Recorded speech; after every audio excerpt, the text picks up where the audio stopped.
Now, welcome to the monthly conversations between the US and Germany. We've got David Rovics. I think most of people know them, and we have got me. And most of the people don't know me, but now they know me.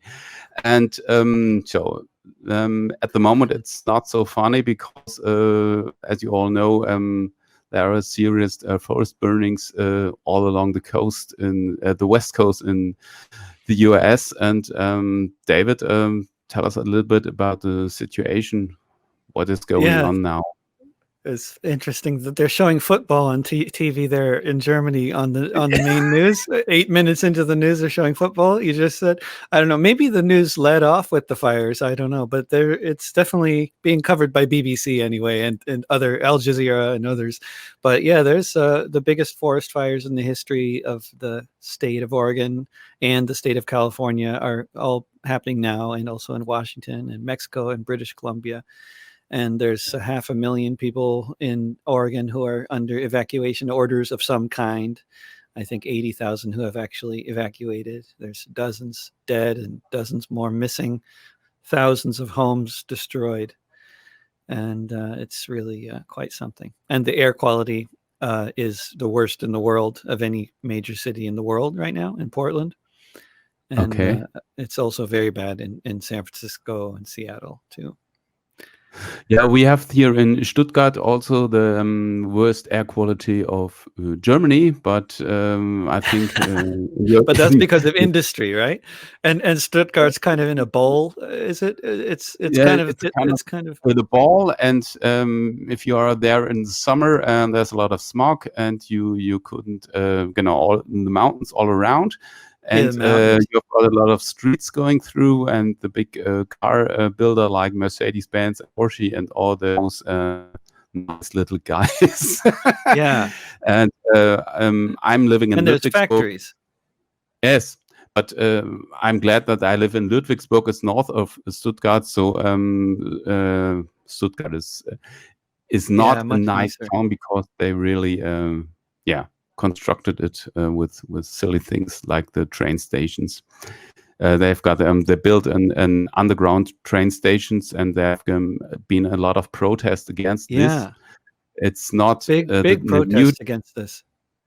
yeah, Why was it such a big because issue? It was like a massively expensive building project. Is that why people were just against a new big building project, or what was that all about? no, it was there are a lot of investors that want to sell the areas above where was the former train station, and they want to build their houses and things. And so 20 years ago, they made a contract with our railway company, and so they want to rebuild a train station underground, but these new train stations is less effective than the old one. And so about 8-9 years ago, there was a really big movement with almost 100,000 people on the streets because they cut down the park areas and everything. And there are a lot of people in this movement that are really know what they're talking about because they work for the train for the railway company, or they are architects, or they're people that are technical, very involved in the thematic. But now the government said, okay, it's the green government. We've got a green party mayor here, but it's nothing else than the CDU people. He's Really? almost like a conservative, but Wow. so now the protests are still there, but they are very little, 500 people and so.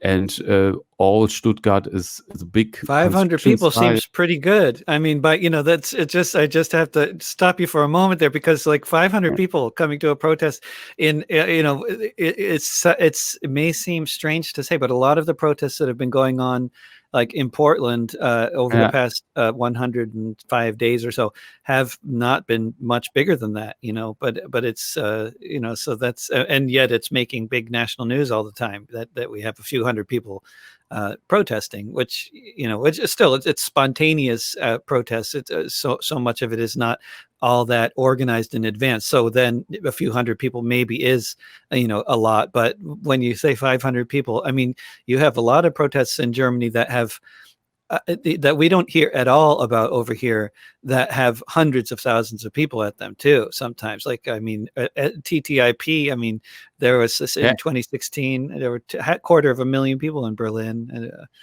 Yes, but nobody heard about it outside of Germany, I think. It depends on what you're protesting against. If you are protest against Nazis, they also have sometimes 500 people is also a lot. But then if you have got protests against Nazis, you have got political activists. And here at these protests, we have got a lot of normal people, that never have been demonstrated. And so it was a really big movement, and sometimes we thought we can stop this. But then the railway company, they told the people wrong facts. They say the train station will cost just 2 billion, and now they are at 12 billion. And so we could really make something better with the money. And 12 million people, they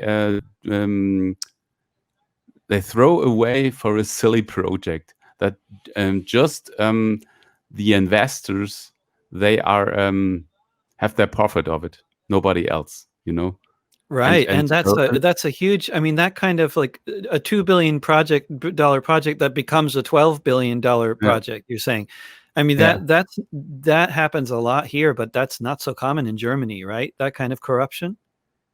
If we have corruption, perhaps not so much like in other countries. I don't know. 6 times over budget. I mean, that's like really significant. Yeah. Yes, because the problem is the railway company. It was until 1990. It was a government organization, and now they privatized it, but it's half privatized. They get money from the state, and but they act like a normal company. They are at the stock exchange, but they give them a lot of money, but they don't invest it in the railway, in the railway station, and to improve it all. Most of the people, they just keep the profits. They keep the profits, and the train is always late. It was a time here in Stuttgart when people lose their jobs because they was always coming too late to work because of the railway company. But but now people accept it. If the politics do their things for a long time, the people say in the end, okay, it's all right. So because there's just a sense of fatalism, a sense of resignation, like this, things have got to be getting worse. Neoliberalism, the American way, is the way forward. It's just how it's going to be. But it's so sad that this, I find, at least it's been a long time now since I was in Europe, but I find it's a very much broad idea that people have all over Europe, that things have just got to get worse, and we're going to go more and more like the privatized American way. But it's so sad, because the other model that I mean, if you're going to be a capitalist country, the model of reinvesting into industry, which used to be much more common, I think, in Germany, is it's a much better model than just taking all the money and giving it to investors, which is like the American model. It's having read about these kinds of things in the past, like economics and how different corporations work in different countries. I mean, I think in Germany, a typical corporation will reinvest something like 40% of the profits back into the operations of the company, whereas in the US, it's like reinvesting like 10%, something like that, and then taking the rest to give to the investors. So these corporations are often really fragile and not very well run, and they don't have a lot of money in the bank because they're just giving it all away. And then you come to a disaster like what's been happening with the pandemic, and they need to be bailed out because they have no resources, because they've just been giving everything away to their investors. So it's just like these companies just exist to give money to their investors. They're not really there to produce anything useful. Whether they're involved with trains or healthcare or making cars, Yes, I think the social system in Germany is better than in the US, but they try to, as you said, to do it in the neoliberalistic way.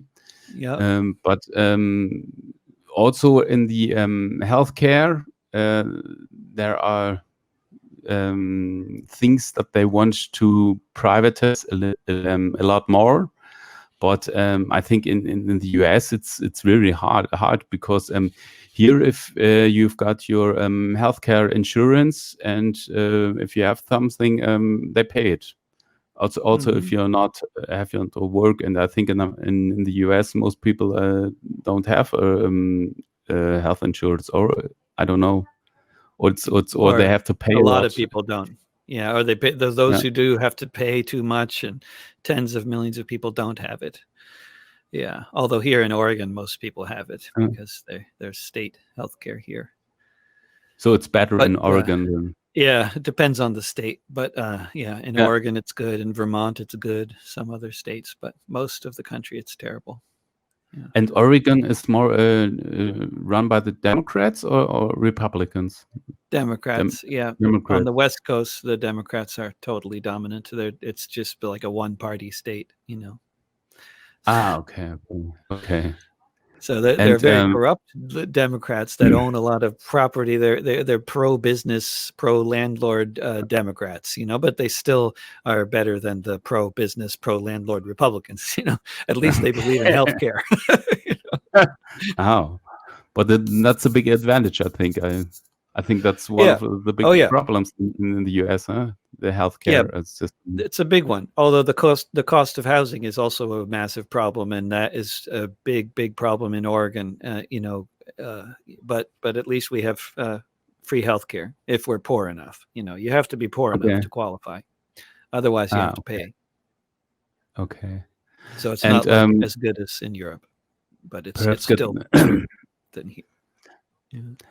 Oh, yeah, also after the eyes. From all the smoke. Yeah. My eyes, my throat, it's the air quality is it's really like, actually on the iPhone, I guess, I don't know who it is, but they have a weather, that it tells you what the weather is if you have an iPhone. I mean, I guess, and I don't know whose service they use or whatever to give you this information. But yesterday or 2 days ago, it said on my wife's iPhone, it said, the air quality was called smoke.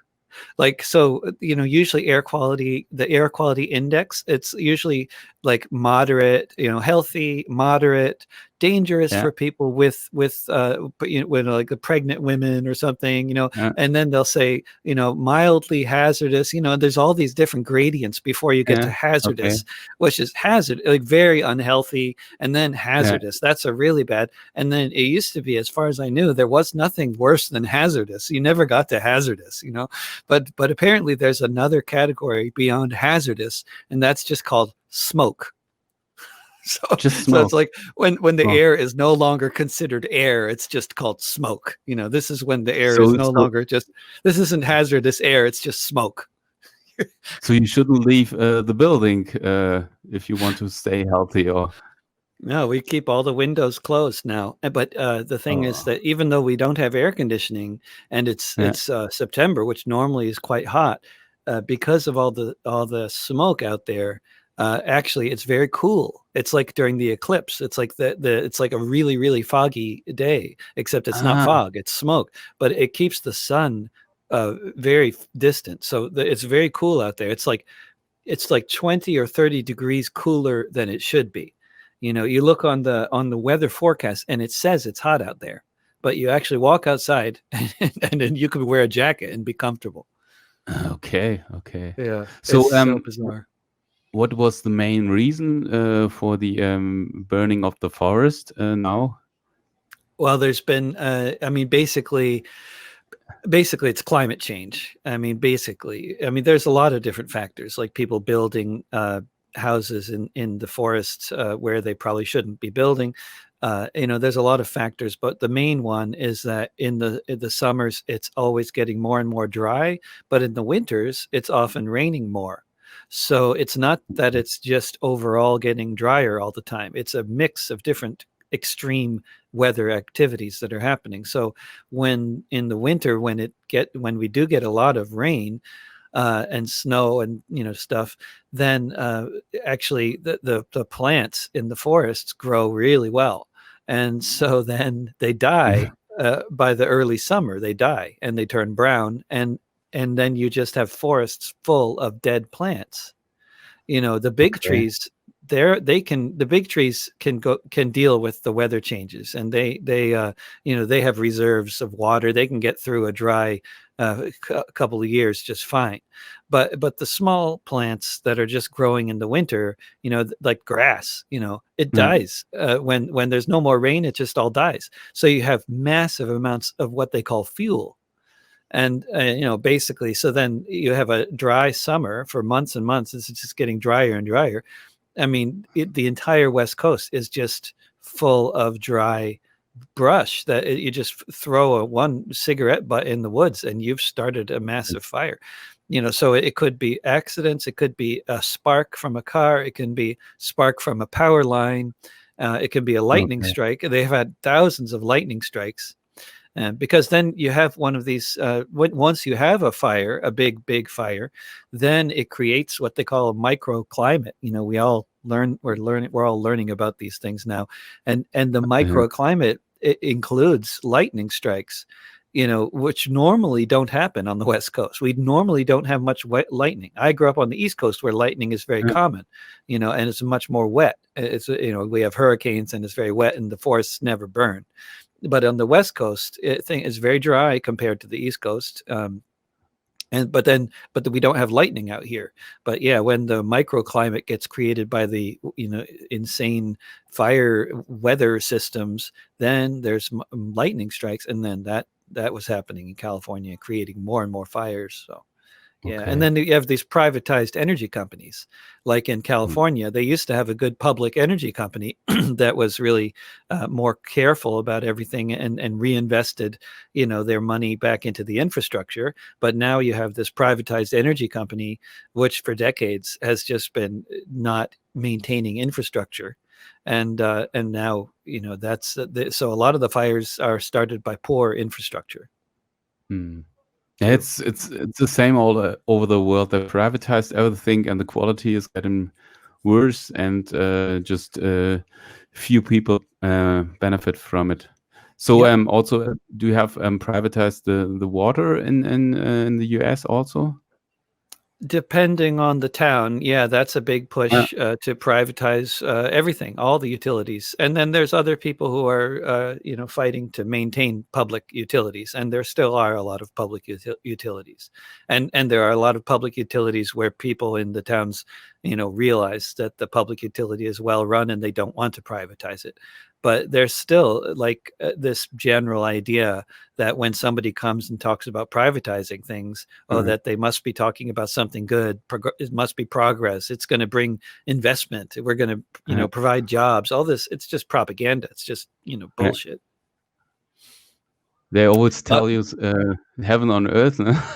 Yeah, always. Yeah. Right. And what about the political situation now? What's about the protests in Portland, and also a lot of things happened until we talked for 4 weeks ago. So tell us a bit about the actual situation now. I mean, since we talked last, just like 5 weeks ago, there have been so many different. There have been a number of different, horrible racist police killings caught on videotape. There have been other horrible racist police killings from before that have resurfaced for different reasons, and so there have been lots of new protests, and then there have been a lot of far-right people being encouraged by the president and Fox News and other entities to come with automatic weapons to go to protests to supposedly protect property. And they're protected by the police, who generally all over the country are, getting along with them just fine. As, those of us who have been involved with these things, we know that, and this is the same in much of the time in Europe, that the police side with the far right. They feel an affinity with these people, and they look at them as sort of deputized cops, like they're kind of on their side. And so there's been the two killings, multiple shootings and 2 killings in Kenosha, Wisconsin, of Black Lives Matter marchers who were killed by a far right guy, Kyle Rittenhouse, who's now being praised by the president. And then you had a couple weeks ago, or less than 2 weeks ago, August 29th, there was a far right member of the far right who had come to invade Portland along with 600 pickup trucks full of flag-waving, gun-toting neo-fascists. And they came to Portland, and one of them was shot because basically they all come in with guns. They've been killing people in other cities, so there are some of the people who are doing security for the Black Lives Matter protests that are happening and other protests. They're armed. There are people who are now carrying guns themselves. So, when everybody's going around with guns and the police are completely absent, then there's going to be people shooting each other. And that's what happened. One of these far right guys was killed. And then the person who apparently shot him, apparently in self-defense, the police on September 4th, or no, September 2nd, was it? The police, multiple police agencies went to the apartment he was staying at near Lacey, Washington, and executed him. None of the cops had body cams on, and they fired 40 shots, all in his direction. His name is Michael Raynol, and they fired 40 shots at him and killed him.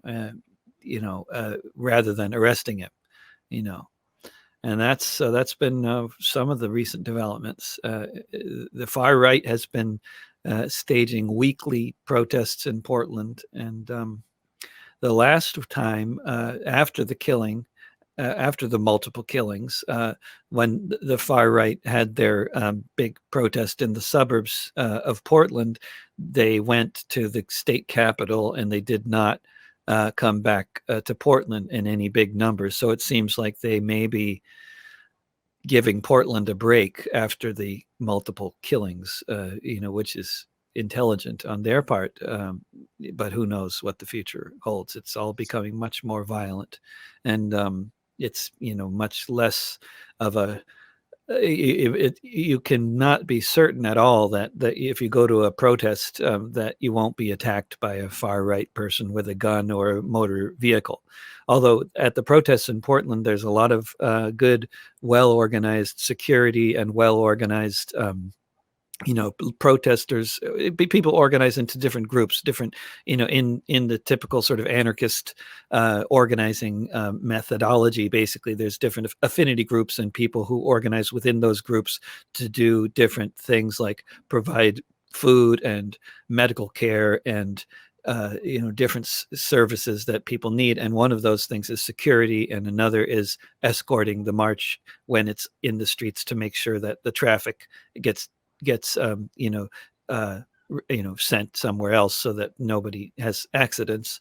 And to also if anybody is going to drive a vehicle into the protests, at least in Portland, they're going to be going through a bunch of basically very large people with very large motorcycles, because that's the crowd who's doing the security. I'm not sure what the group is called, but basically the folks doing the escorting are generally doing it with very large motorcycles. So that's the setup in Portland anyway. But it sounds like the eve of a civil war there. I think it's the problem of that everybody could get a gun in the US, and so it's really.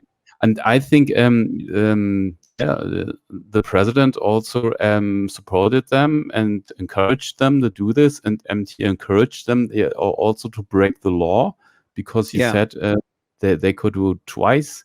And I think that too. The balance of power is breaking down between the executive and the legislative. If he's it's not his aim to say that, and I think in Germany, I hope so, they would put him to court because he broke the law. The president, I think he broke the law, or I'm wrong. He's broken the law multiple times. He's constantly lying and constantly breaking the law, and constantly encouraging people to break the law in really, really dangerous ways, encouraging vigilantism. It's really amazing what's going on. I mean, even having lived through 2 Bush administrations, I mean, it's really it's hard to imagine, but Trump makes both of the Bush presidents look like I don't know, like nice, kind ministers, or like somebody's sweet grandma or something. I mean, it's just really. I mean, it's hard to. I mean, they're all the people like both Bushes and Reagan, and also actually Bill Clinton and many others have do this sort of dog whistle racist stuff. This kind of it's clearly they're trying to appeal to the white racists, but they do it in a somewhat sort of. They use symbolism rather than communicating directly. They'll talk about this guy who got let out of prison and then he killed somebody, and so that's the symbolism. So they're saying we're for law and order, and the person they're talking about who got out of prison and killed somebody was, of course, black, right? So clearly the symbolism is the message is there. The dog whistle racism, is there. They're talking about black people, but like the way Trump does it, it's just on such another level of completely blatant. It's there is no effort at all to try to calm things down. I mean, even when when there were big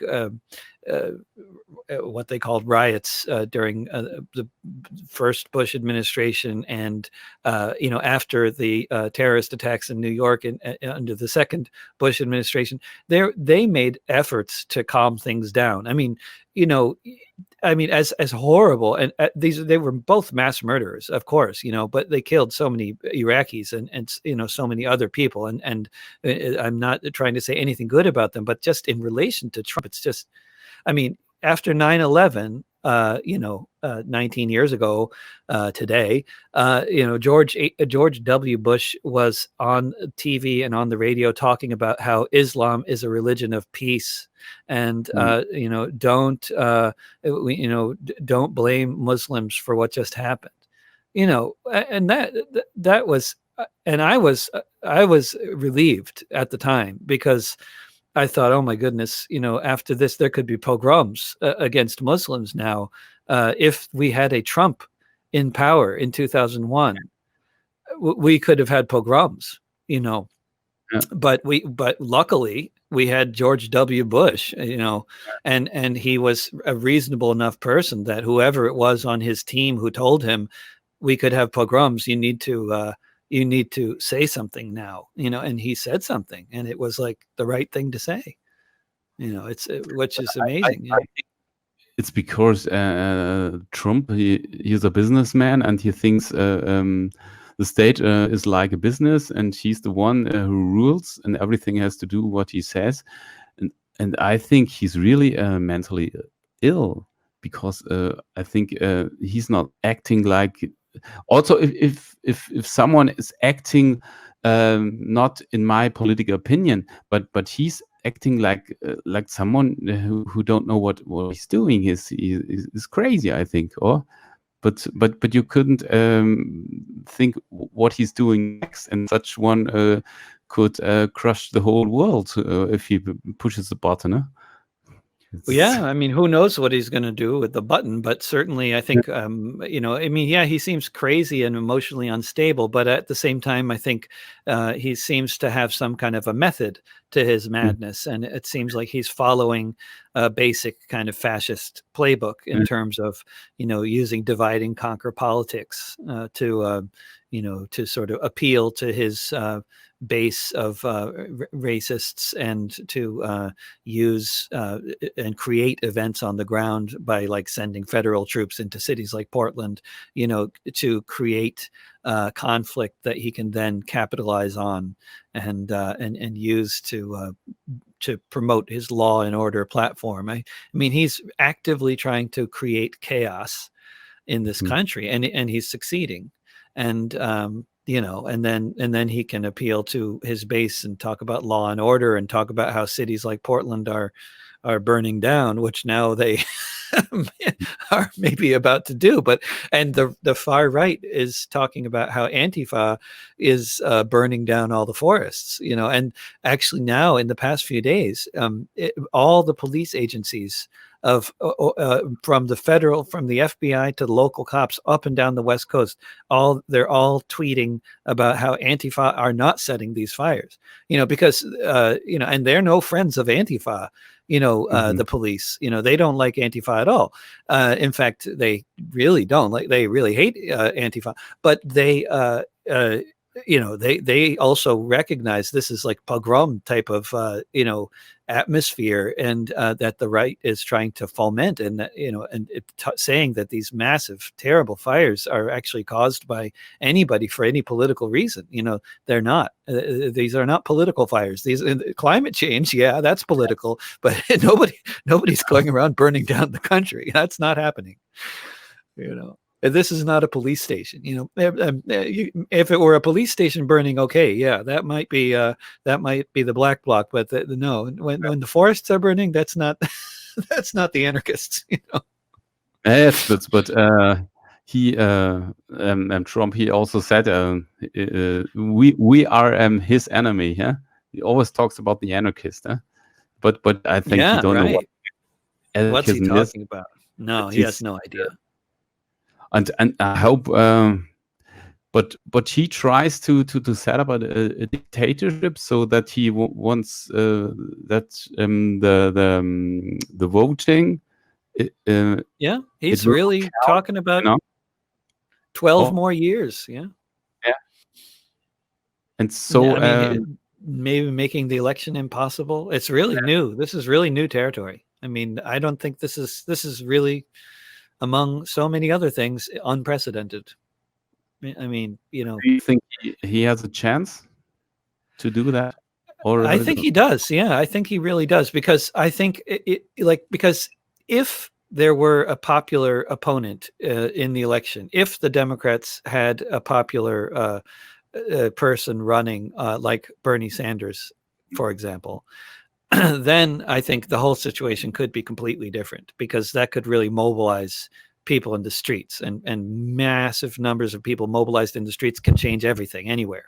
but nobody's going to mobilize in support of Joe Biden, because he doesn't have that capacity to mobilize people. He's not even trying to. He doesn't even believe in the idea of mobilizing people or street protest or anything like that. He is a totally establishment banker. He's from the state that is completely controlled by the banks.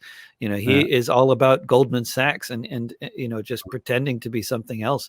I mean, it's the worst possible situation politically, and he's not going to inspire people to support him. And Trump is all about inspiring his base, So I think I'm not even sure if Trump might not win the election outright, but if he doesn't win, then I think he could still potentially steal the election, especially if he loses by only a little bit.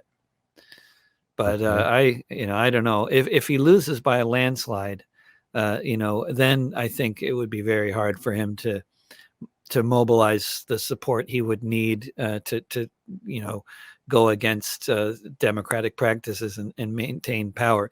But if it's a very close race, then I think he could make the case that about corruption or vote fraud or whatever, and he could manage to hold on to power. It's hard to say, because I mean, they talk about the system of checks and balances, but really the president has a huge amount of power in terms of just the power that he's been given by the Congress, especially since 2001.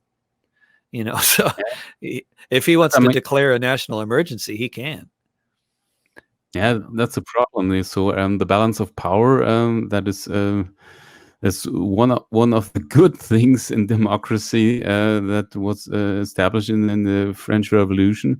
I think if that is going down and the company rules and the legislative has no power, then it's a sad future. And I think, but I hope there is a lot of protests also in the Republican Party against him, that they say don't vote for our party, vote for the Democrats. So is there a union that interacts with each other, or is everything doing his own thing? Well, there are different organizations of people who are Republicans who are backing Biden and opposing Trump, for sure. That's becoming a thing.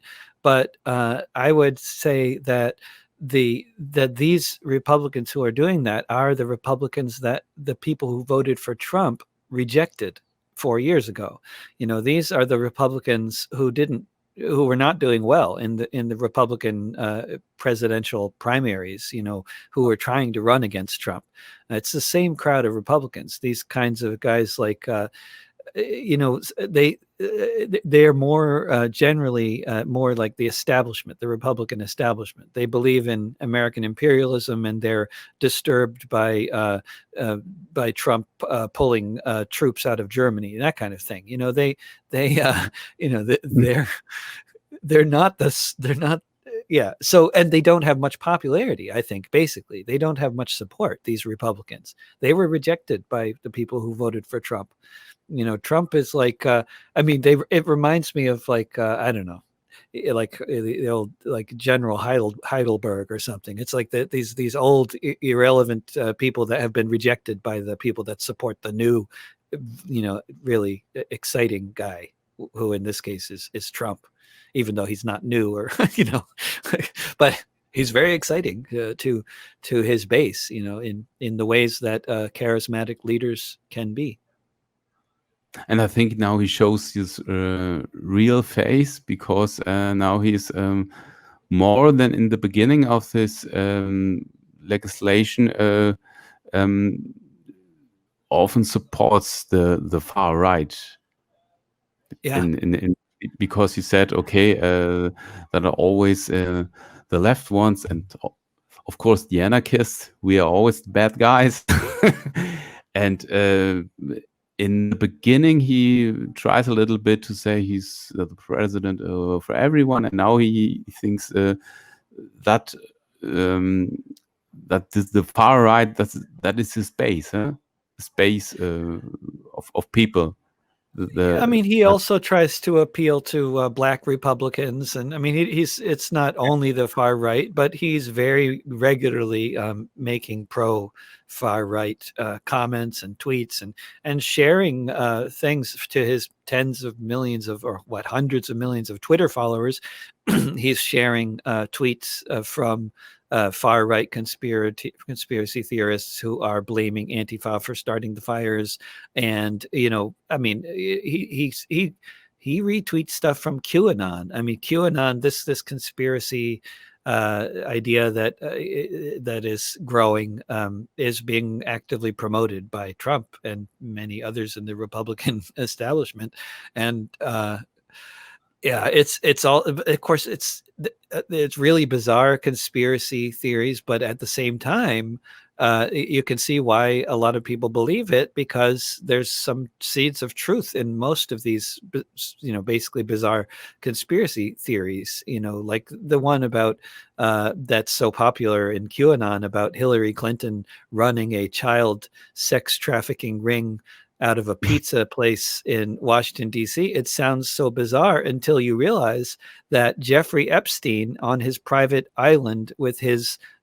child victims, regularly had Bill Clinton and Donald Trump as guests. So, this may have nothing to do with Hillary Clinton, and it may have nothing to do with her running a child sex ring or any of that stuff, but it still is a fact that Epstein was friends with both Trump and Bill Clinton, and he killed himself in prison. And, there's a lot of things we'll never know, probably. Yes, the conspiracy people, they are also here a big problem. I think you've seen it on the news. Yeah, what's going on with that there, with the mask protests and stuff? Yes, we've got a lot of conspiracy theories about Corona, about COVID. They say it's because Bill, not Bill Clinton. What's the chief of Microsoft? Bill Gates. Bill Gates, Bill Clinton, Bill Gates. That he wants to sell his I don't know the word. If you want to prevent a disease, like a vaccine. Yeah. Genau. And they say it's the fault of Bill Clinton, and they think Corona is just that Bill Gates started the Corona so he could cure it with a vaccine and make lots of money. Is that the idea?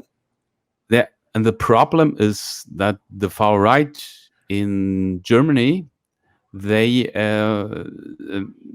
always try, because they're very clever. They are better organized than the left ones, and they just want to get the people into their way of thinking, mostly with the music, skinhead music or punk music, and so.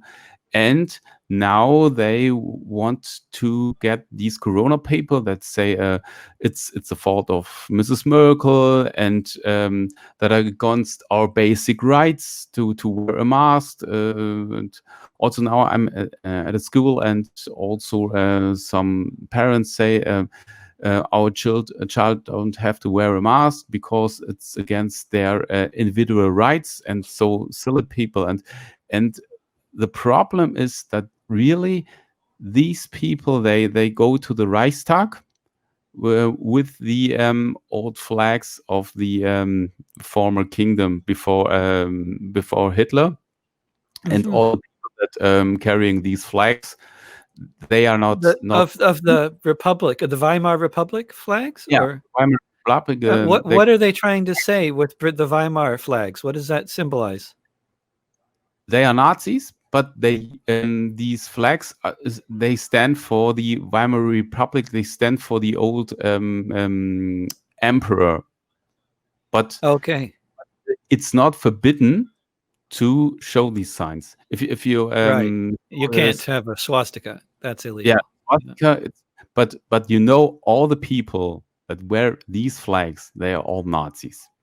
And Right. now there are a lot of people of these conspiracy thinking that are perhaps not real Nazis, but they are really silly in the head because they think, oh, what they say, it's okay, and they want to, they are for us, they do something for us, and so they're really undermining this whole movement. But okay, the whole movement is silly, but if really 40,000 people go and burn into the streets, and I don't know what's going on with their minds. If they in normal times, 40,000 people. These marches. yeah, You're saying there have been 40,000 people? yeah, 40,000 Wow. people, and that are really there are also some left people, but dogmatic left people that have no brain. It also exists. In the foreign press, when they cover these protests in Germany, they often talk about how it's both right and left people protesting the mask laws. But can you kind of explore that and clarify that a little? Like what left elements are they talking about? Okay, I think left, it's a big thing. Left, it goes from the there are no left ones of the parties like Die Linke.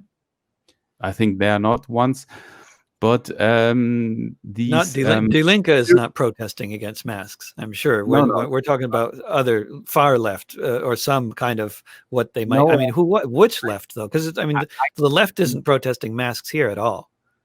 No, it's all the not organized left. It's not the anarchist. It's the most spiritual left. Some crazy hippies or I don't know. Hippies more like esoteric, more like the esoteric new age kind of crowd. I don't say that these people are all bad, but I think it's more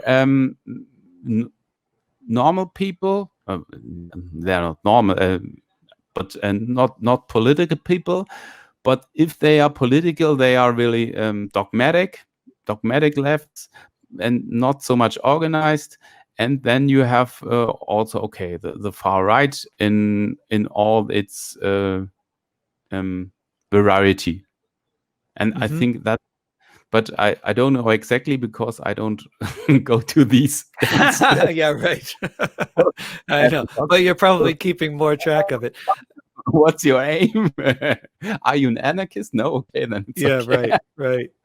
But but even just like with local news, I find like when even if I'm not at every event that's going on, I'm following local news. But then when people hear about local events here, it's when there's some really big thing going on. And I think it's the same in anywhere. If you're following local events, it all makes more sense. But then when you're looking at the news about events in Germany from out here, we only hear about certain things that go on, at least in terms of like international headlines. And then that makes it a lot harder to make sense of the whole sort of trajectory of what's going on. And, but that is the reason why we talk. Yes, exactly. And that's the reason we'll solve that whole problem. We are there in the country, and we could talk what's going on. And I think that's a really good thing here. And I'm really glad that we can do it once a month. And I want to say something, but what I want to say, I've forgotten. I think it's hiding in the corner of the room. Yeah, I think the problem is, these people are saying, we are with our individual rights, and we have to wear the mask, and they always say, oh, we're little poor people, and they are saying, hey, we are in Germany, we could be glad, and the pandemic is not so bad. And I say, I know someone from the US, and then it's much more dangerous, and it's much worse. And the people, they are too well off here. They don't know what's really going on, and so they are going to these demonstrations. And if a really big issue is like the political system in the whole, there is nobody. But now they are going for really things I don't understand. But I hope it will change. Perhaps Yeah.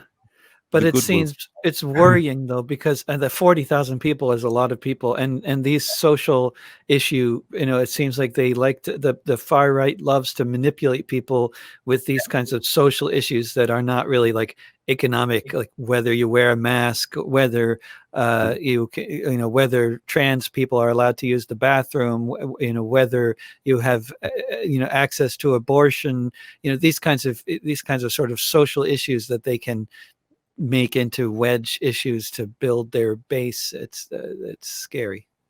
The far right, they don't care about the issue. They say everywhere we could get supporters, we do it. Also in the they copied the autonomous movement of the left. Also, they have the black clothing, and so some right you couldn't differentiate from the left ones. So I say always the right are like the Japanese. They copy everything. So but the problem is the leaders of the right people. They unfortunately come from my hometown, from Hamburg, and they after the wall was breaking down, they go to east of Germany and infiltrate all these people there and build their structures. And you have got things like Nationalbefreiungszone. That means areas where there's the right of the right, some like Brandenburg or Saxon or areas like this, or Mecklenburg-Vorpommern. But I think it's not so bad like these rights that you have in the US, because most of them don't have guns, some of them so, but it's not so easy to get a gun here. But it's also a very, very big problem. And for decades, the government said, "Oh, just some individuals." And some individuals that are a little bit silly, but unfortunately, they are not silly. They have got really, really good organized. And that's the problem, I think. Right.